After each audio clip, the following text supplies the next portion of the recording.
제가 지난 화요일 날 이제 우리 목사님께 저희가 교회가 속해 있는 경일교회라는 곳이 있는데요. 거기에는 사회 4개로 지역을 나눠서 남부시찰이라고 있습니다.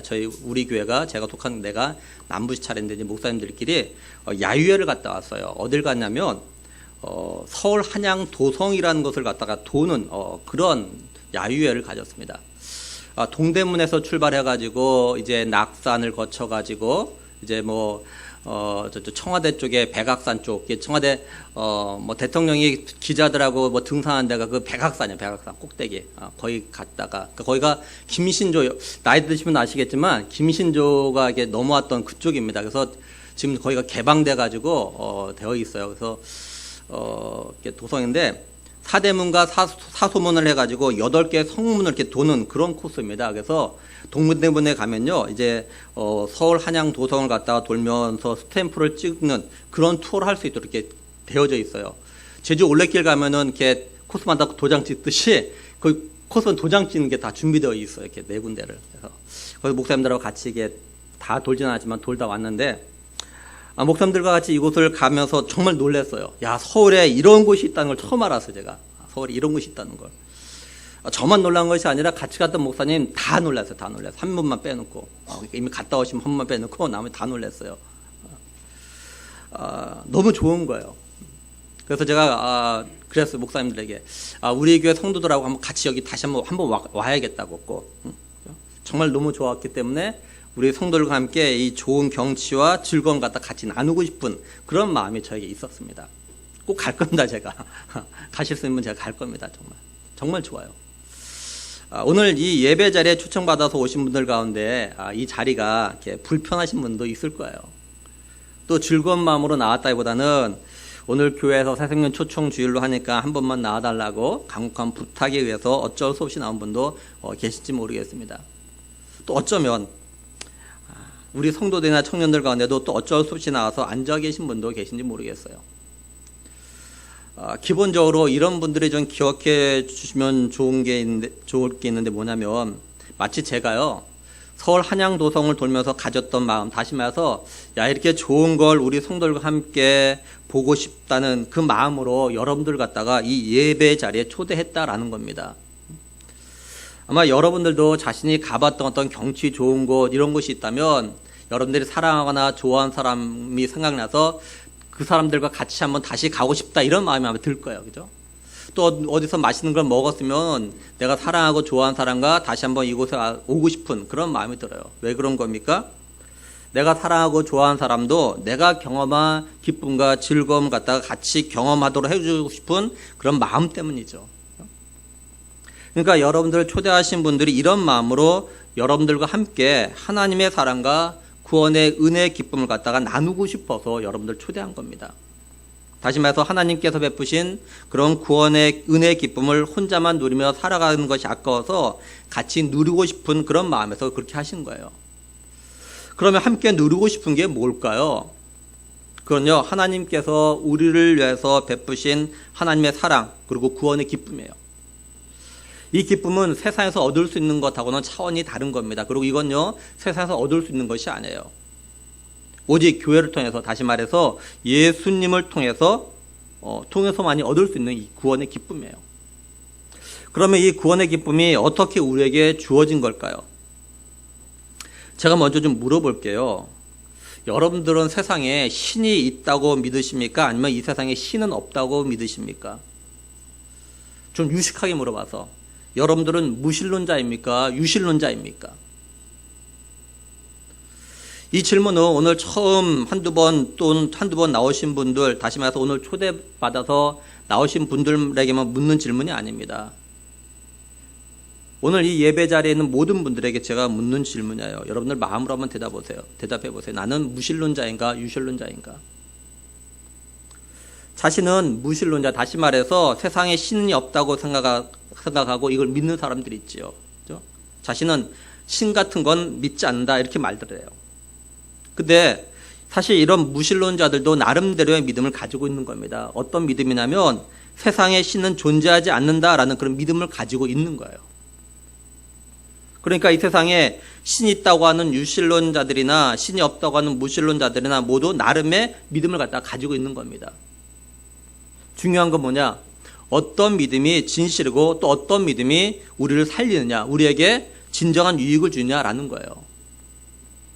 쉽게 말해서 우리가 최소한 믿는 도끼에 발등 찍히는 그런 일은 없어야 한다는 거죠.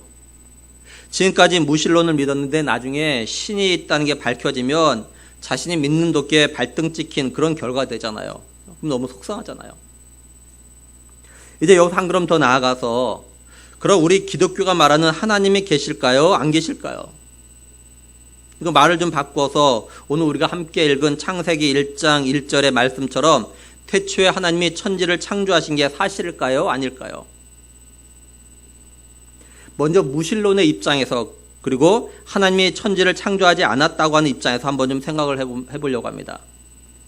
누군가 천지를 갖다 만들지 않았다면 어떻게 해서 천지가 생긴 걸까요? 우연일까요?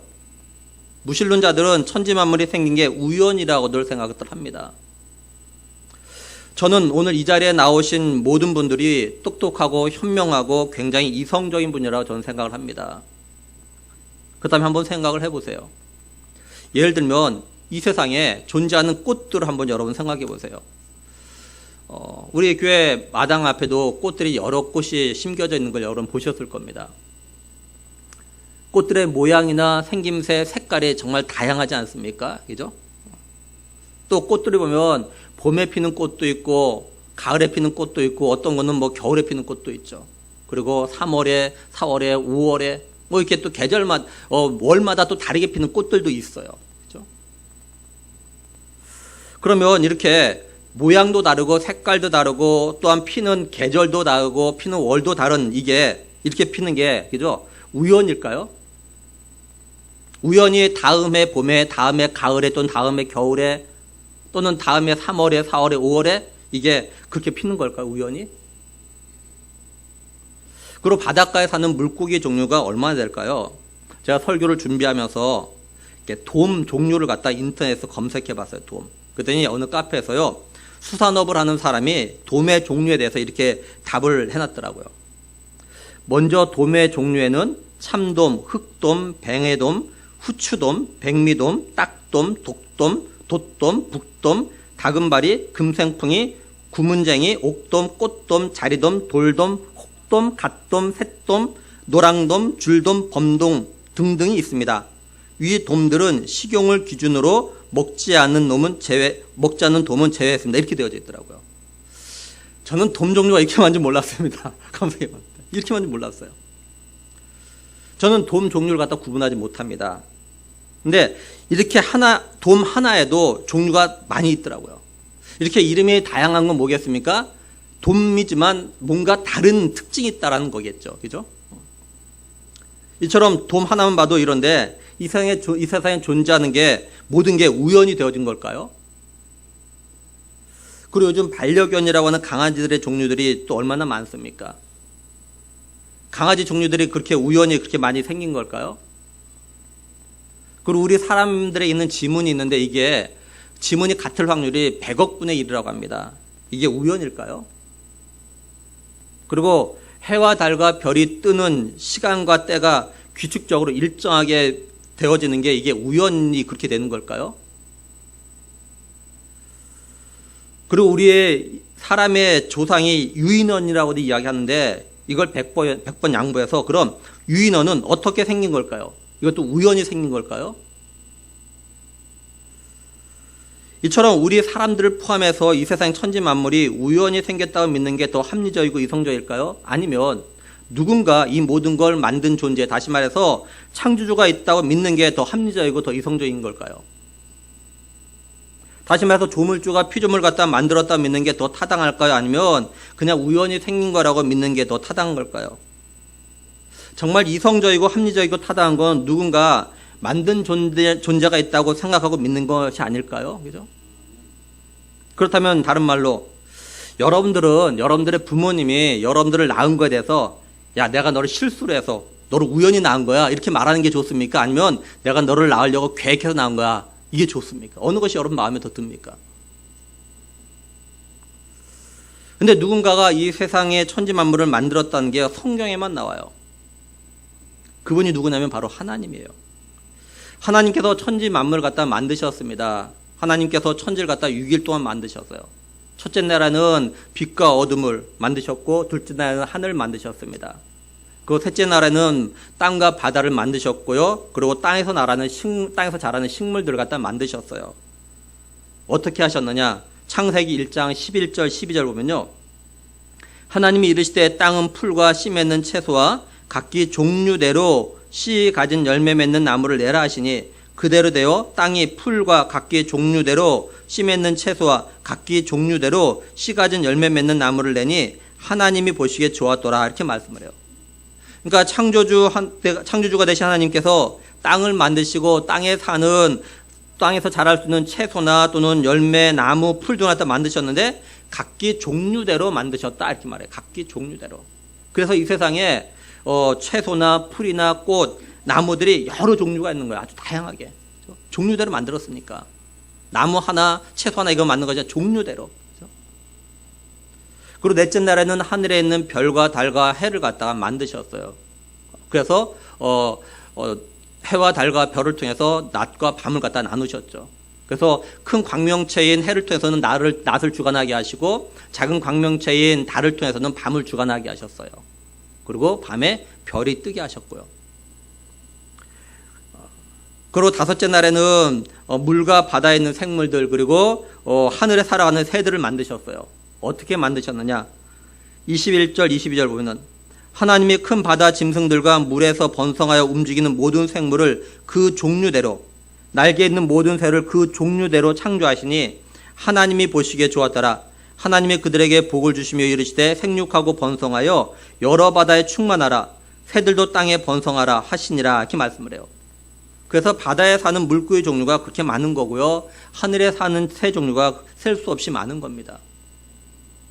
그리고 마지막 여섯째 날에는 땅에서 살아가는 생물과 짐승과 사람을 만드셨어요. 근데 이때 땅에 사는 생물과 짐승을 또한 어떻게 만드셨느냐? 24절 25절 보면요. 하나님이 이르시되 땅은 생물을 그 종류대로 내되 가축과 기는 것과 땅의 짐승을 종류대로 내라 하시니 그대로 되니라. 하나님이 땅의 짐승을 그 종류대로 가축을 그 종류대로 땅에 기는 모든 것을 그 종류대로 만드시니 하나님이 보시기에 좋았더라 이렇게 말씀을 해요. 땅에 사는 생물과 짐승들의 종류가 그래서 많은 겁니다. 그리고 사람은 어떻게 만드셨느냐? 26절에 하나님이 이르시되 우리의 형상을 따라 우리의 모양대로 우리가 사람을 만들고 그들로 바다의 물고기와 하늘의 새와 가축과 온 땅과 땅에 기는 모든 것을 다스리게 하자 하시고 이렇게 말씀을 해요. 여기 우리 형상이라 누굴 말하냐면 하나님의 형상을 말하는데요. 이거는 외모를 말하는 것이 아닙니다. 하나님이 가지고 계신 어떤 속성, 성품을 이야기하는 겁니다. 쉽게 말해서 우리들이 이럴 때가 있지 않습니까? 저 애는 자기 아버지 또는 엄마를 꼭 닮았어 이렇게 말할 때가 있죠. 이거는 외모를 갖다가 말할 때 이런 경우가 있어요. 근데 또 이런 경우도 있지 않습니까? 그 아이가 하는 말투나 행동을 보면은 그죠? 하는 짓이 꼭 자기의 아빠 어릴 때 하는 짓과 똑같아. 하는 짓 보니까 지 엄마 어릴 때 하는 거 똑같아. 이렇게 말할 때가 있어요. 그죠? 그러니까 우리 사람들이 하나님의 형상을 닮았다는 건 외모를 말하는 것보다는 하나님의 성품과 속성을 갖다 말하는 겁니다. 왜냐면요. 하나님은 영이셔서 하나님을 볼 수가 없어요. 그죠? 지금까지 살았던 사람 중에서 하나님의 얼굴을 본 사람이 없어요. 하나님은 자신의 형상대로 사람을 만드셨는데 어떻게 만드셨느냐? 그럼 27절에 하나님이 자기 형상 곧 하나님의 형상대로 사람을 창조하시되 남자와 여자를 창조하시고 이렇게 말씀을 해요. 그러니까 하나님께서 사람을 만드실 때 남자와 여자를 이렇게 둘로 나눠서 만들었다는 거예요. 그리고 28절 30절 보면요. 하나님이 그들에게 복을 주시며 하나님이 그들에게 이르시되 생육하고 번성하여 땅에 충만하라. 땅을 정복하라. 바다의 물고기와 하늘의 새와 땅에 움직이는 모든 생물을 다스리라 하시니라. 하나님이 이르시되 내가 온 지면에 씨 맺는 모든 채소와 씨 가진 열매 맺는 모든 나무를 너에게 주노니 너희의 먹을 거리가 되리라. 또 땅의 모든 짐승과 하늘의 모든 새와 생명이 있어 땅에 기는 모든 것에게는 내가 모든 푸른 풀을 먹을 거리로 주노라 하시니 그대로 되니라. 이렇게 말씀을 해요. 그러니까 하나님께서 자신의 형상을 닮은 사람으로 남자와 여자 갖다 만드셨습니다. 그리고 사람으로 하여금 하나님 만드신 모든 것을 갖다 다스리게 하셨어요. 또 그걸 갖다 먹으며 살아가게 하셨습니다. 그리고 사람들로 하여금 살아가는 동안에 자녀를 낳고 번성하라고 또한 복을 주셨어요. 근데 하나님이 만드신 첫사람 아담과 그의 아내 하와가 에덴 동산에 있는 선악과를 갖다 따먹었어요. 하나님께서 아담과 약속했어요. 에덴 동산에 있는 모든 건 네가 먹고 싶은 대로 마음대로 먹어라. 근데 선악과만은 따먹지 말아라. 네가 만약에 그걸 따먹으면 너는 반드시 죽는다. 이렇게 말씀하셨어요. 하나님의 이런 말씀과 약속 명령이 있는데도 아담은 자신의 아내 하와가 뱀의 꼬임에 빠져가지고 선악과를 따먹고 그걸 갖다가 자신에게 주자 아담이 그걸 받아먹었어요. 만약에 아담이 자기의 아내가 주는 선악과를 먹지 않았다면 우리는 죽지 않아도 되게 되어져 있어요. 근데 아담이 아내가 주는 걸 갖다 먹었기 때문에 오늘 우리가 모든 사람이 한 번쯤은 다 죽게 된 겁니다. 그래서 히브리서 9장 27절에 이렇게 말씀을 해요. 한 번 죽는 것은 사람에게 정해진 것이요 그 후에는 심판이 있으리니. 그리고 로마서 6장 23절에 죄의 삭은 사망이요 공동번 개정판은 죄의 대가는 죽음 이렇게 되어져 있어요. 하나님이 선악과를 먹은 아담에게 이렇게 말씀하셨습니다. 창세기 3장 17절에서 19절 보면요. 아담에게 이르되 내가 내 아내의 말을 듣고 내가 내게 먹지 말라 한 나무의 열매를 먹었은즉 땅은 너로 말미암아 저주를 받고 너는 내 평생에 수고하여야 그 소산을 먹으리라. 땅이 내게 가시덤불과 엉겅퀴를 낼 것이라. 내가 먹을 것은 밭의 채소인즉 내가 흙으로 돌아갈 때까지 얼굴에 땀을 흘려야 먹을 것을 먹으리니 내가 그것에서 취함을 입었음이라. 너는 흙이니 흙으로 돌아갈 것이냐 하시니라. 이렇게 말씀을 해요. 여기 너는 흙이니 흙으로 돌아가라는 건 뭐냐면 하나님께서 사람을 갖다가 만드실 때 아담 만드실 때 흙으로 만드셨다는 것 갖다 말해주는 겁니다. 그래서 우리 사람들이 죽으면 흙에 묻히지 않습니까? 그래서 세월이 지나면 뼈만 남고 이 살이 몸이 이제 썩어가지고 흙과 섞여서 흔적이 없게 되죠. 근데 하나님은 자신의 형상을 닮은 사람을 갖다가 사랑하셨습니다. 그래서 살리기로 하셨어요. 근데 그냥 살리는 것이 아니라 누군가를 통해서 그 죄값을 갖다가 지불하면 용서하시고 다시 살리기로 하셨습니다. 쉽게 말해서 우리나라도 죄를 지으면 죄값을 지불하게 되잖아요. 그러면 죄가 용서되죠. 예를 들어서 뭐 벌금을 낸다든지 또는 교도소에서 얼마 동안 살다 나온다든지 이런 방법으로 죄값을 지불하면 지은 죄가 용서를 받아요. 그런데 사형 선고가 내려지면 이건 벌금으로도 안 되고 교도소에서 몇 년 살아도 안 되는 거죠. 그렇죠? 이 경우는 반드시 죽어야 돼요. 그러니까 하나님께서 아담이 선악과를 갖다가 먹으면 반드시 죽는다고 다시 말해서 너 선악과를 먹으면 너 사형 선고야 이렇게 말을 했어요. 그런데 불구하고 아담이 선악과를 갖다 먹었단 말이에요. 그래서 하나님께서는요 아담에게 사형 선고를 내렸어요. 아니 모든 사람에게 사형 선고를 내렸습니다. 하나님께서 아담하고 약속하고 명령하셨던 이 건문은 단지 아담 한 사람에게만 적용된 게 아니에요. 모든 사람들에게 다 적용되는 거였어요. 왜냐하면 하나님은요 아담 개인하고만 약속한 게 아니라 온 인류를 대표해서 아담하고 약속을 하신 거기 때문에 그래요. 쉽게 예를 들어 말하면 두 나라 대통령이 정상회담을 갖다가 할 때가 있지 않습니까? 근데 대통령들이 정상회담하는 가운데서 어떤 약속을 할 때가 있어요. 둘이서. 근데 그 약속은 우리에게 허락받고 하는 것이 아닙니다. 우리에게 내가 이런 약속할 건데 동의하고 구하고 한 것이 아니에요. 그냥 대통령끼리 약속해버린 거예요. 그렇죠? 그러면 우리 국민은 어떻습니까? 나 그 대통령이 약속하는 건 난 동의 안 했어. 그럼 난 안 지켜. 이렇게 말하는 사람은 없어요. 그죠? 다 지켜야 되는 거예요. 이게. 예를 들면 또 이렇게 FTA가 있지 않습니까? 그죠? 이런 것들이 있어요. 하나님과 첫사람 아담이 대표로 선악과를 따먹으면 반드시 죽는다고 약속했기 때문에 아담이 선악과를 갖다 먹음으로 인해서 모든 사람에게 다 사형 선고 죽음이 오게 된 겁니다.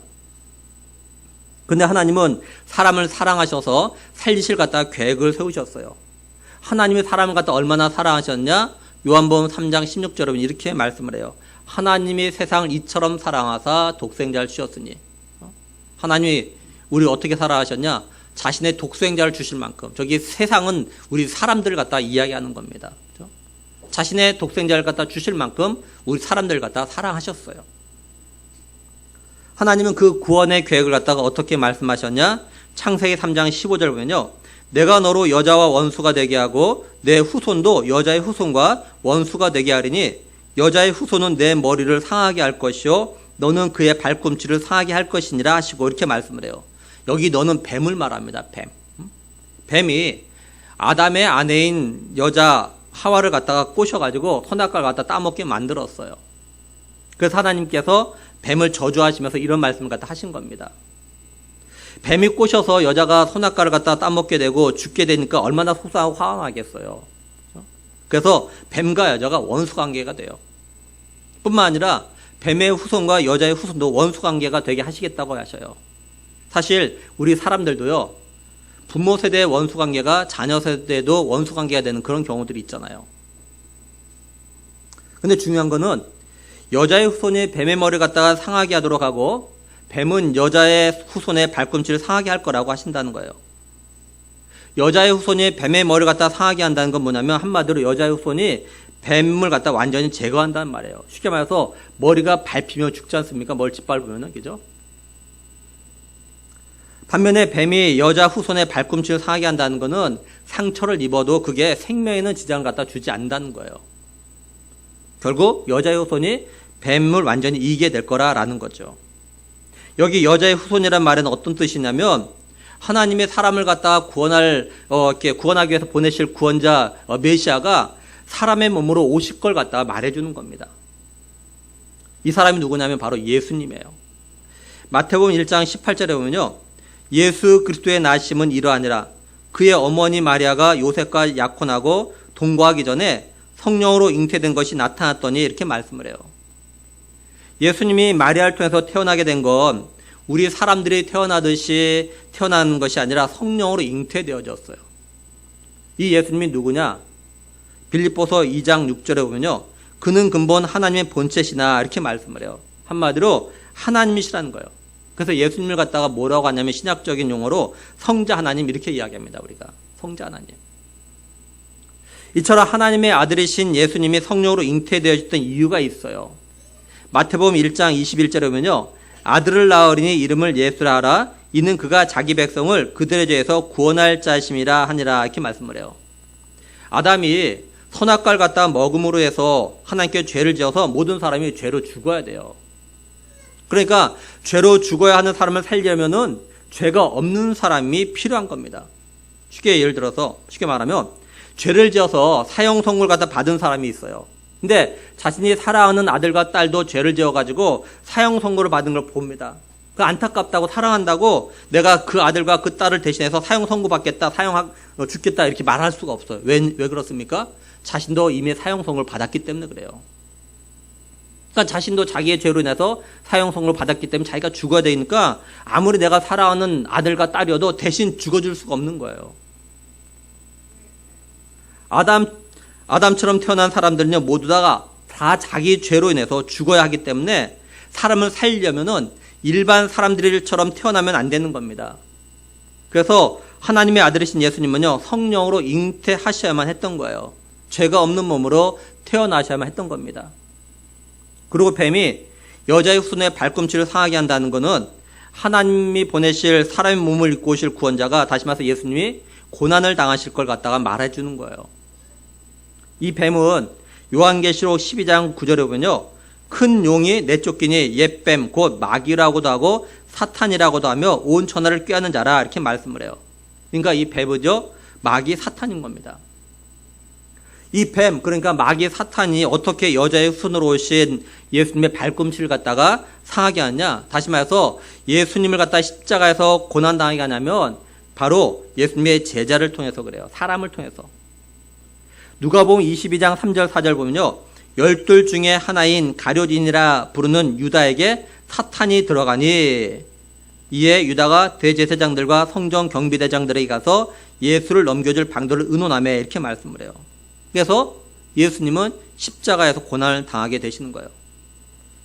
뱀 그러니까 사탄이 직접 예수님을 갖다 십자가에 못 박아 고난을 당하게 한 건 아니지만 사탄이 유다를 통해서 예수님을 팔게 만들고 그리고 대제사장들과 장로들 그리고 유대인들이 이용해 가지고 예수님을 갖다가 십자가에서 못 박아 고난 당하게 했던 겁니다. 그러나 여자의 후손으로 오신 예수님이 십자가에서 고난당하시고 죽으셨다가 3일 만에 다시 살아나셔요. 고린도전서 15장 3절 4절 보면요. 내가 받은 것을 먼저 너희에게 전하였느니 이는 성경대로 그리스도께서 우리 죄를 위하여 죽으시고, 그렇죠? 이 성경대로 하는 것은 바로 조만간 말씀드린 대로 이제 예수님께서 고난당하실 것 같다 이야기하는 겁니다. 그리고 장사제는 되셨다가 성경대로 살면 다시 살아나사 이렇게 말씀을 해요. 그러니까 뱀이 여자의 후손에게 치명상을 입히지 못한 겁니다. 오히려 여자의 후손으로 오신 예수님이 죽으셨다가 살아나심으로 인해서 사탄을 갖다 이기신 거예요. 여자의 후손으로 오신 예수님이 그럼 언제 완전히 뱀의 머리를 갖다 상하게 하시냐? 다시 말해서 언제 사단을 갖다 완전히 짓밟으시냐면요. 요한계시록 20장 2절 3절 보면요. 용을 잡으니 곧 옛뱀이요 마귀요 사탄이라 잡아서 1000년 동안 결박하여 무저갱에 던져놓고 잠그고 그 위에 임봉하여 1000년이 차도록 다시는 만국을 미혹하지 못하게 하였는데 그 후에는 반드시 잠깐 누이리라 이렇게 말씀을 해요. 그리고 요한계시록 20장 7절에서 10절 보면 1000년이 참에 사탄이 그 옥에서 놓여 나와서 땅의 사방 백성 곧 곡과 마곡을 미혹하고 모아 싸움을 붙이리니 그 수가 바다의 모래 같으리라. 그들이 지면에 널리 퍼져 성도들의 진과 사랑하시는 성을 두르매 하늘에서 불이 내려와 그들을 태워버리고 또 그들을 미혹하는 마귀가 불과 유황못에 던져지니 거기는 그 짐승과 거짓 선자도 있어 세세토록 밤낮 괴로움을 받으리라 이렇게 말씀을 해요. 뱀 사단이 1000년 동안 무저갱이 있다고 해요. 이 무저갱이가 뭐냐 어떤 곳이냐면요. 이렇게 굴인데 바닥이 안 보이는 굴. 바닥이 안 보이는 거 쉽게 말해서 바닥이 안 보여요. 그런 곳이 무저갱입니다. 이게. 여기 1000년 동안 있다 잠시 풀려납니다. 그러고 나서 어떻게 하냐면 자기 편들 그러니까 자기를 따르는 어떤 자들 모아가지고 성도들과 하나님의 성을 갖다가 이제 둘러쌉니다. 살아나시나. 근데 이때 하늘에서 불이 내려와가지고 이 사탄과 사단을 따르는 모든 일을 갖다가 태워요.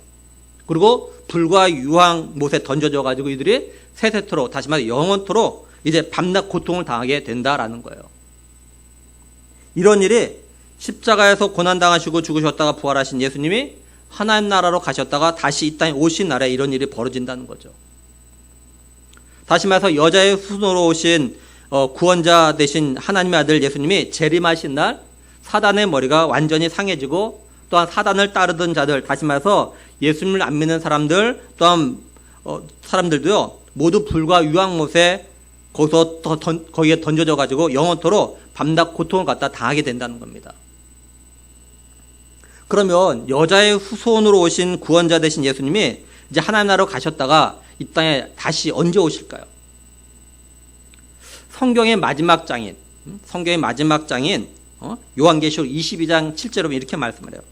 보라 내가 속히 오리니 또 12절에도 보라 내가 속히 오리니 그리고 20절에도 이것을 증언하시니가 이르실 때 내가 진실로 속히 오리라 하시거늘. 그러니까 성경의 마지막 장에서 예수님께서 요한계시록 22장에서 내가 속히 오겠다 이 말 갖다 3번이나 하셔요. 그러면 예수님 왜 안 오시는 걸까요? 이 요한계시록이 이 묵시록이 쓰여진 때가 언제냐면요 80년 후반에서 90년 초반으로 알려져 있습니다. 그러니까 지금부터 거의 약 2000년이 이미 지났다고요. 그렇죠? 그때 내가 속히 오겠다 예수님께 말씀하셨는데 지금 아직까지도 안 오시고 계셔요. 왜 그럴까요? 예수님의 수제자였던 베드로가 이렇게 이야기합니다. 베드로후서 3장 8절에서 10절을 보면요. 사랑하는 자들아 주께는 하루가 1000년 같고 1000년이 하루 같다는 이 한 가지를 잊지 말라. 주의 약속은 어떤 이들이 더디다고 생각하는 것 같이 더딘 것이 아니라 오직 주께서는 너희를 대하여 오래 참으사 아무도 멸망하지 아니하고 다 회개하기에 이르기를 원하시니라. 그러나 주의 날이 도둑같이 오리니 그날에는 하늘이 큰 소리로 떠나가고 물질이 뜨거운 불에 풀어지고 땅과 그 중에 있는 모든 일이 드러나리로다 이렇게 말씀을 해요. 예수님에게는 하루가 1000년 같고 1000년이 하루 같다라고 말씀해요. 그러니까 예수님이 곧 오시겠다고 말씀하신 지가 우리가 볼 땐 2000년이 지났어요. 근데 예수님이 볼 때는 이제 이틀밖에 안 지나는 그런 경우가 될 수 있어요. 그렇죠? 물론 2000년이 지났습니다. 그렇죠? 근데 예수님은 아니 이제 이틀밖에 안 지났잖아 이렇게 말씀하실 수 있다는 거예요. 다시 말하면 예수님 금방 오신다고 하셨는데 벌써 2000년이 지났는데 왜 안 오시는 겁니까? 응? 빨리 오셔가지고 우리 예수님 믿는 사람들 갖다가 이제 모두 천국에 가서 예수님과 함께 왕노릇하게 좀 해주세요. 이렇게 말하면 예수님 말씀하시는 거, 아니 이틀밖에 안 지났는데 이렇게 대답하신다는 거예요. 근데 사실 2000년이 지난 게 맞아요. 그럼에도 예수님이 이렇게 말씀하신 이유가 뭐냐면 예수님의 마음은 아무도 멸망하지 않길 바라시는 그런 마음이라는 거예요. 다시 말해서 모든 사람이 다 천국에 오길 바라시는 겁니다. 아무도 불과 유황의 못에서 영원토록 밤낮 고통당하는 걸 바라지 않으신다라는 거예요. 한마디로 예수님은요, 하나님의 형상을 닮은 사람들이 모두 다 천국에서 행복하게 왕처럼 살게 갖다 바라신다라는 거예요. 쉽게 말해서 우리 부모들도 그렇지 않습니까? 내 형상을 닮은 내 자녀들이 언제나 행복하게 살게 갖다 바라는 마음과 똑같은 거예요. 그래서 예수님은요, 지금도 우리를 향해서 오래 참고 계신 거예요. 다시 말해서 예수님은 지금도 우리에게 천국에 올 수 있는 그런 시간과 기회를 갖다 주고 계신 겁니다. 근데 분명한 건 뭐냐? 예수님이 도둑같이 오신다라는 거예요. 이 말은 뭐예요? 예수님이 언제까지 오래 참으실지 모른다라는 겁니다. 오늘 밤에도 도둑같이 오실 수 있다라는 거예요. 그러니까 천국에 갈 수 있는 시간과 기회가 많지 않다라는 이야기를 하고 있는 겁니다, 이게. 다시 말해서 다음으로 미루면 안 된다는 겁니다. 시간과 기회가 있을 때 천국에 들어갈 수 있는 방법을 갖다가 찾아야 한다는 거예요. 그러면 우리들이 어떻게 예수님이 계신 천국에 갈 수 있을까요? 요한복음 14장 6절에 보면요, 예수께서 이르시되 내가 곧 길이요 진리요 생명이니 나로 말미암지 않고는 아버지께로 올 자가 없느니라 이렇게 말씀을 해요. 예수님 말씀하셔요. 하나님 아버지께, 그러니까 천국에 하늘나라에 가는 방법은 한 가지밖에 없다. 곧 나를 통해서만 간다. 내가 곧 그 유일한 길이고 유일한 진리고 유일한 생명이다. 이렇게 말씀해요. 그래서 사도행전 16장 31절에요. 이르되 주 예수를 믿으라. 그리하면 너와 내 집이 구원을 받으리라. 이렇게 말씀을 해요. 우리가 예수님을 믿으면 구원받고 천국에 갈 수 있게 됩니다. 근데 우리가 예수를 믿으면 우리 자신만, 우리만 이제 그 구원받게 되는 것이 아니라 우리의 집, 다시 말해서 우리의 가족 식구들 모두도 구원받을 수 있게 된다고 말씀드려요. 물론 내가 예수님 믿는다고 우리 가족이 모두 다가 저절로 천국에 가는 건 아니에요. 그런데 예수님을 믿는 한 사람으로 인해서 그 가족도 예수님을 갖다 믿게 됨으로써 구원을 갖다 받을 수 있게 된다는 겁니다. 구약 성경에 보면은 이제 이스라엘 백성들이 애굽에서 나옵니다. 그리고 하나님께 약속하신 젖과 꿀이 흐르는 가나안을 갖다가 가게 돼요. 그런 가운데 어떤 일을 하게 됐냐면 요단강을 건너서 이제 그 여리고 성을 갖다 무너뜨려야 된 그런 상황이 옵니다. 근데 이 여리고 성에 누가 사냐면요, 기생 라합이 살아요. 이 기생 라합이 이제 이스라엘의 정탐꾼을 갖다가 살려줌으로 내서 이제 이 기생 라합 자신과 자신의 가족 모두를 갖다가 이제 여리고성이 무너지는 가운데서 이제 구원을 받게 되는, 살게 되는 그런 것이 이제 말씀에 나와요. 이 기생 라합이 이스라엘의 정탐꾼을 살려준 이유가 있습니다. 여호수아 2장 8절에서 13절 보면요, 또 그들이 눕기 전에 라합이 지붕 위에 올라가서 그들에게 말하여 이르러 말하되 여호와께서 이 땅을 너에게 주신 줄 내가 아노라. 우리가 너희를 심히 두려워하고 이 땅 주민이 다 너희 앞에서 간담이 녹나니 이는 너희가 애굽에서 나올 때 여호와께서 너희 앞에서 홍해물을 마르게 하신 일과 너희가 요단 저쪽에 있는 아모리 사람의 두 왕 시온과 오게게 행한 일 곧 그들을 전멸시킨 일을 우리가 들었음이니라. 우리가 듣자 곧 마음이 녹았고 너희로 말미암아 사람이 정신이 일어나니 너희의 하나님 여호와는 위로는 하늘에서도 아래로는 땅에서도 하나님이시라. 그러므로 이제 청하노니 내가 너희를 선대하였은즉 너희도 내 아버지의 집을 선대하도록 여호와로 내게 맹세하고 내게 징표를 내라. 그리고 나의 부모와 나의 남녀 형제와 그들에 속한 모든 사람을 살려주어 우리 목숨을 죽음에서 건져내라. 이렇게 말씀을 해요. 그래서 여호수아 6장 23절 보면요, 정탐한 젊은이들이 들어가 라합과 그의 부모와 그의 형제와 그에게 속한 모든 것을 이끌어내고 또 그의 친족도 다 이끌어내어 그들을 이스라엘 진영 밖에 두고 이렇게 말씀합니다. 그리고 25절에 여호수아가 기생 라합과 그의 아버지의 가족과 그에게 속한 모든 것을 살렸으므로 그가 오늘까지 이스라엘 중에 거주하였으니 이는 여호수아가 여리고를 정탐하려고 보낸 사자들을 숨겼음이었더라. 이렇게 말씀을 해요. 그러니까 결국 기생 라합이요, 하나님의 능력과 하나님을 갖다 믿었습니다. 그래서 그의 가족을 갖다 모두 살게 만들었다라는 거예요. 그래서 오늘날도 보면 한 사람이 예수를 믿으면요, 그 가족도 예수를 갖다 믿게 되는 일이 생기는 겁니다. 처음부터 온 가족이 함께 예수를 믿는 경우는요, 정말 드물어요. 정말로. 가족 중에서 어느 한 사람이 예수를 믿고 그 다음에 다른 가족 식구들이 예수를 믿게 되어서 결국은 가족 식구 모두 다가 예수를 믿고 구원을 받게 되죠. 그럼 우리가 예수를 갖다가 어떻게 뭘 믿어야 할까요? 로마서 10장 9절에 보면요. 내가 만일 내 입으로 예수를 주로 시인하며 또 하나님께서 그를 죽은 자 가운데서 살리신 것을 내 마음에 믿으면 구원을 받으리라 이렇게 말씀을 해요. 먼저 우리가 입으로 예수님을 갖다가 나의 주님이라고 고백을 해야 돼요. 다시 말해서 예수님이 나의 죄를 대신해서 죽으셔가지고 죄와 죽음에서 종로 타던 나를 갖다 구원해 주셨다는 걸 내가 믿고 예수님을 갖다 나의 주인으로 내가 삼겠습니다. 이렇게 고백을 해야 된다는 거예요. 다음으로는 하나님께서 예수님을 갖다가 죽은 자 가운데 살리신 걸 갖다가 마음으로 믿어야 돼요. 다시 말해서 우리의 죄를 위해서 십자가에 죽으셨던 예수님의 부활을 갖다가 믿어야 한다라는 겁니다. 우리들이 예수님의 부활을 갖다 믿어야 되는 이유는요. 예수님의 부활이 우리의 부활과 또한 우리의 의로움과 관련이 있기 때문에 그래요. 로마서 4장 25절에 보면요. 예수는 우리가 범죄한 것 때문에 내줌이 되고 또한 우리를 의롭다 하시기 위하여 살아나셨느라 이렇게 말씀해요. 우리를 의롭다 하기 위해서 죽으셨다 살아나셨다. 하나님께서 십자가에서 우리의 죄를 대신해서 죽으신 예수님을 갖다 다시 살리신 건요.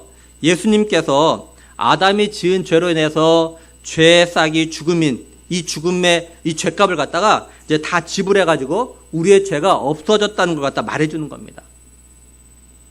그래서 예수님이 우리를 갖다 의롭다고 하시기 위해서 살아나신 거예요. 만약에 예수님이 이제 그 죽으셨다가 다시 살아나지 못하셨다면요, 우리의 죄 문제가 해결되지 못한 거예요. 그렇죠? 그래서 로마서 5장 18절 19절 보면요. 그런즉 한 범죄로 많은 사람이 정죄에 이르는 것 같이 한 의로운 행위로 말미암아 많은 사람이 의롭다 하심을 받아 생명에 이르렀느니라. 한 사람이 순종하지 아니함으로 많은 사람이 죄인 된 것 같이 한 사람이 순종하심으로 많은 사람이 의인이 되리라 이렇게 말씀을 해요. 한 사람의 불순종, 한 사람의 범죄는 누굴 말하냐? 바로 아담이 선악과를 따먹은 걸 말합니다.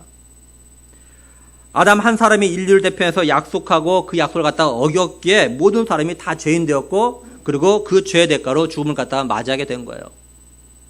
그런데 또 다른 한 사람이 순종하고 그 한 사람이 의로운 행위를 했는데 그게 누구냐? 바로 예수님이에요.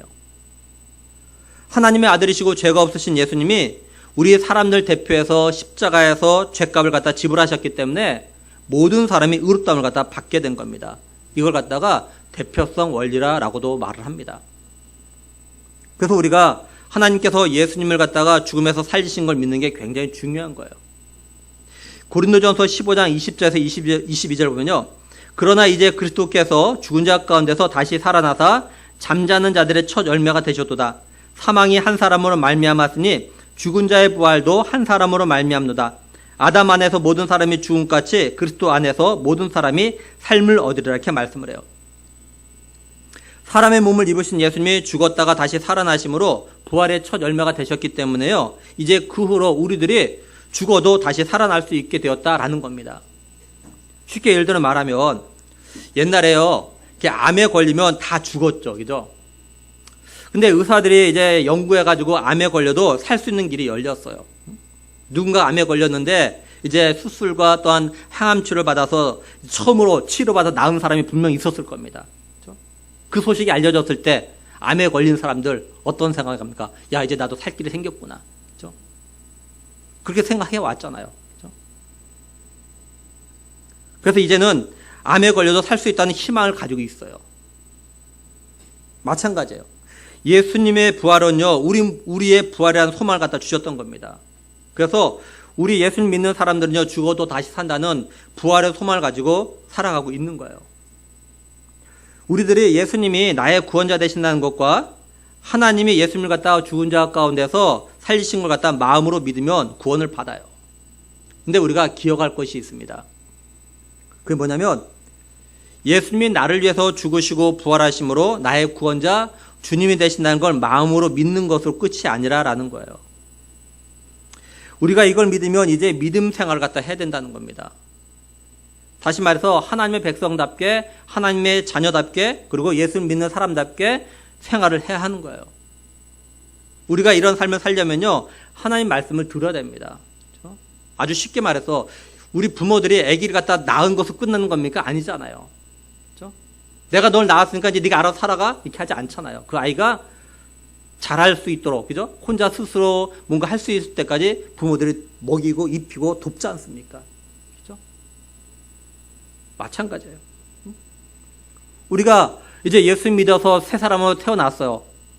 그러면 그거 끝이 아니라 이제 살아가려면 어떻게 되냐? 하나님 말씀을 들어야 돼요. 그걸 하나님 말씀 성경을 읽어야 되고요. 하나님께 기도해야 되고 하나님께 예배를 해야 됩니다. 한마디로 교회 나와서 함께 예배하고 말씀을 듣고 그리고 봉사하고 교제하고 함께 성경 공부해야 돼요. 그래야 우리의 믿음이 자라고 또 그런 가운데서 하나님 주신 은혜를 갖다 경험하게 되는 거예요. 이 모든 걸 하는 성도가요, 영적으로 균형 잡히고 정말 건강한 성도인 겁니다. 쉬운 예로 우리 육체가 건강하다는 건요, 어디 아픈 데가 없어야 됩니다. 예를 들어서 다른 부분은 다 괜찮은데 음식을 먹으면 소화가 안 돼서 위가 안 좋은 그런 경우가 있죠. 위가 안 좋아가지고 또는 뭐 대장이 안 좋던가 또는 폐가 안 좋던가. 그렇죠? 그 외에 우리 몸에 어딘가가 안 좋은 곳 한두 부분만 있어도 우리는 그것 때문에 내가 건강하다라는 생각을 하지 않아요. 다른 곳이 아무리 건강해도 어느 한 부분이 큰 병이 나면, 예를 들면 암에 걸리면 우리는 그 사람 보고 건강하다라고 말하지 않아요. 그렇죠? 마찬가지예요. 우리들이 믿음의 삶의 여러 부분을 갖다 골고루 다 잘해야 영적으로 균형 잡히고 건강한 그런 성도가 되는 겁니다. 어느 한 부분만 잘하는데 다른 부분 잘못하면 그 믿음이 건강하지 못한 거예요. 예배만 잘 드린다? 이건 건강하지 못한 거예요. 기도만 잘한다? 건강하지 못한 거예요. 예배도 드리고 잘 드려야 되고 기도도 잘해야 되고 성경도 잘 읽어야 되고 전도도 잘해야 되고, 그렇죠? 모든 걸 딱 골고루 교제도 잘하고 봉사도 하고 이게 건강한 성도예요. 이게. 그래서 우리가 교회에서 예배하고 말씀을 듣고 서로 섬기고 봉사하고 교제하고 성경 공부하고 또 전도하고 그러는 겁니다. 그리고 하나님 주신 은혜에 감사하는 마음으로 헌금도 하고 그러는 거예요. 헌금 안 하는 성도는 사실 건강한 성도가 아니에요. 왜요? 정말 정상적인 건강한 사람은요, 감사할 줄 알아요. 감사 표현할 줄 알아요. 그렇죠? 이걸 한마디로 말하면 뭐냐면 믿음이 자라는 겁니다. 이게 자라야 돼요. 그래서 하나님께서는요, 예수를 믿고 하나님의 자녀 백성된 성도들로 하여금 이렇게 하도록 하기 위해서 두 가지를 갖다 주셨습니다. 첫째 뭐냐면 성경책을 주셨어요. 디모데후서 3장 15절에서 17절 보면요, 또 어려서부터 성경을 알았나니 성경은 능히 너로 하여금 그리스도 예수 안에 있는 믿음으로 말미암아 구원에 이르는 지혜가 있게 하느니라. 모든 성경은 하나님의 감동으로 된 것으로 교훈과 책망과 바르게 함과 의로 교육하기에 유익하니 이는 하나님의 사람으로 온전하게 하며 모든 선한 일을 행한 능력을 갖추게 하려 함이라. 이렇게 말씀을 해요. 성경을 통해서 예수 그리스도 안에 있는 믿음으로 구원을 얻을 수 있습니다. 성경을 통해서. 그리고 다음에 믿음으로 구원을 받은 성도들이 이제는 성경을 통해서 교훈과 책망과 바르게 함과 의로 교육을 받아가지고 하나님의 사람으로 온전하게, 다시 말해서 하나님의 일꾼이 되어가지고 모든 선한 일을 갖다 할 수 있도록 이렇게 세워나가는 거예요. 성경 주신 목적이 여기 있어요. 그냥 구원받는 거 그 끝이 아니에요. 또 하나는 교회 목사와 교사를 주셨어요. 에베소서 4장 11절에서 13절 보면요, 그가 어떤 사람은 사도로, 어떤 사람은 선자로, 어떤 사람은 복음 전하자로, 어떤 사람은 목사와 교사로 삼으셨으니 이는 성도를 온전하게 하여 봉사의 일을 하게 하며 그리스도의 몸을 세우려 하심이라. 우리가 다 하나님의 아들을 믿는 것과 아는 일에 하나가 되어 온전한 사람을 이루어 그리스도의 장성한 분량이 충만한 데까지 이르리니. 이렇게 말씀을 해요. 교회 목사와 교사들이 하나님의 감동으로 된 성경을 가지고 성도를 갖다 가르치는 거예요. 그 성도들로 하여금 봉사할 수 있도록 그리스도의 몸을 갖다 세우도록 하는 겁니다. 그래서 우리 모두가 하나님의 아들 예수님을 갖다 아는 것과 또한 믿는 것이 하나가 되어가지고 예수님의 완전성, 다시 말해서 예수님을 갖다 더욱더 닮아가게 또한 똑같아지게 하는 거예요. 그러니까 사실은요, 목사와 성도가 함께 성경을 통해서 성숙해지고 예수님을 갖다 닮아가기 위해서 서로 노력을 하는 겁니다. 이제 먼저 이미 교회에 나오고 계신 분들은 모두 자신들 갖다 좀 돌아볼 원해요. 먼저. 그게 뭐냐면 내가 정말로 예수님이 나의 죄를 대신해서 죽으시고 다시 살아나심으로 해서 나의 죄와 죽음의 문제를 갖다 해결하신 걸 갖다 믿고 있는가? 나는 예수님이 나의 구원자 주인 되심을 갖다 믿는가? 나는 믿음이 균형 잡히고 건강하게 자라고 있는가? 내 믿음이 건강하고 균형 잡혔는가? 다른 말로 하면 나는 오직 의인은 믿음으로 말미암아 살리라는 말씀처럼 믿음으로 살아가고 있는가? 만약에 그렇지 못하다면 이런 믿음이 빨리 회복되기 위해서 기도하고 빨리 회복되어서 정말로 구원받은 성도답게 믿음으로 살아감으로써 우리의 구원자 되신 예수님을 갖다가 기쁘시게 되는 그런 성도들이 되기를 축원합니다. 다음으로 오늘 초청받아 나오신 분들은 먼저 여러분들 갖다가 이 예배의 자리로 초청하신 분들의 마음을 여러분들 다시 한번 좀 생각해 보길 원해요. 분명히 여러분들과 함께 예수님을 믿고 천국에서 영원토록 살고 싶은 그 마음, 또 정말로 여러분들을 사랑하는 마음으로 예배 자리에 초청했다는 걸 여러분들 꼭 알아줬으면 좋겠어요. 그리고 예수를 믿고 죄와 죽음에서 자유롭게 되어가지고 죽어도 부활해서 천국에서 영원토록 왕노하며 살아가는 그런 복을 받는 사람들이 되기를 우리의 구원자 되신 예수 그리스도의 이름으로 축원합니다. 이제 설교를 마치면서 여기까지가 제가 할 수 있는 거예요. 제가 이번 주일에 기도하면서 설교 준비를 하면서 또 설교에 관련된 책을 읽다가 다시 한번 절실히 깨달은 것이 있어요. 그건 뭐냐면 제가 전하는 설교만 가지고는 여러분들로 하여금 예수를 믿고 천국의 소망을 가지고 믿음으로 살아가게 할 수 없다라는 거였습니다. 먼저는 하나님의 은혜가 절대적으로 필요하다라는 거였어요. 하나님께서 여러분들이 설교 말씀을 듣는 가운데 깨닫게 하시고 감동을 주셔야 한다라는 거였어요. 다음은 말씀을 듣는 여러분들이 반응을 해야 한다는 거예요. 반응. 다른 말로 하면 선택은 여러분들이 해야 되는 거예요. 선택은. 나도 예수를 믿고 천국의 소망을 가지고 살아갈 것인가, 아니면 그냥 이렇게 살다가 죽어서 예수님이 다시 오신 날 오늘 말씀을 듣고 예수님을 안 믿은 것에 대해서 후회할 것인가. 선택은 여러분들의 몫이라는 거예요. 그렇죠? 바라는 건 오늘 이 자리에 예배하는 모든 여러분들이 예수님이 지금도 여러분들 위해서 오래 참고 기다리며 이 땅에 더디 오시는 그 마음과 그 사랑을 갖다가 진실로 깨닫길 간절히 소원합니다. 그리고 계속해서 우리 교회에 나오셔서 함께 예배하며 말씀을 들으며 하나님의 사랑과 예수님의 구원의 은혜를 갖다가 더욱더 경험하는 시간을 가질 수 있길 원합니다. 그래서 우리 모두 다가 예수님을 믿고 예수님을 갖다가 우리 자신의 주인으로 삼아서 믿음으로 삶을 살다가 천국에서 만나는 그런 축복의 사람들 되기를 우리의 구원자 되신 예수 그리스도의 이름으로 간절히 축원합니다. 우리 시간 좀 같이 기도할 건데요.